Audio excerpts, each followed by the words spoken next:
The question asks to determine the total distance traveled by the particle. And according to the question, this is the displacement time graph or an SD graph. So to calculate the total distance, you can just calculate by adding up the sum of the y-axis. So for example, when a particle travels from A to B, it travels a distance of 8 meters.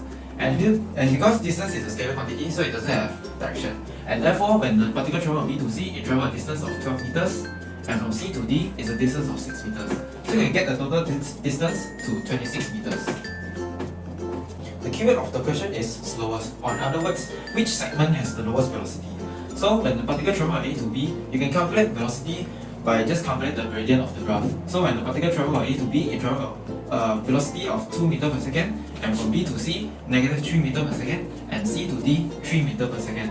And therefore, the segment with the lowest velocity is segment AB. According to the physics, we always need to change to SI unit.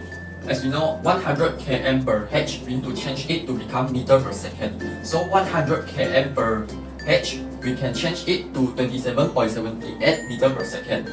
The physics formula is v squared equal to u squared plus 2as. So we can substitute the value inside the formula and we can get the velocity is 19.69 meter per second.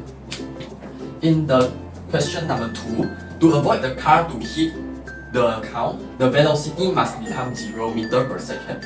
According to the formula, v equal to u plus at. So we also can still substitute the value inside this formula, and then we can take the final time, which is 4.63 seconds. Now we head on to D1. Right? An archer standing on a cliff 48 meters high shoot an arrow at an angle of 30 degrees above the horizontal with a speed of 80 ms per second. Calculate the duration of the arrow in the air. Alright, we know that the cliff is 45 meters high and here is 30 degrees and the speed of the arrow is 80 meters per second.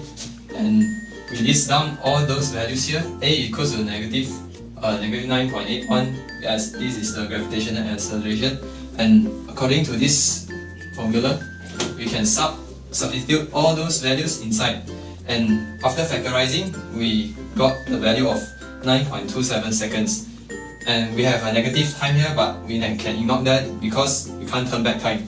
Okay. Until D2, but again we use this formula and we can simplify this formula by substituting A equals 0. This is because we are calculating the range, and the range according to the horizontal acceleration is 0. So we can substitute these answers inside and we get the answer of 638.09 meter. Thank you.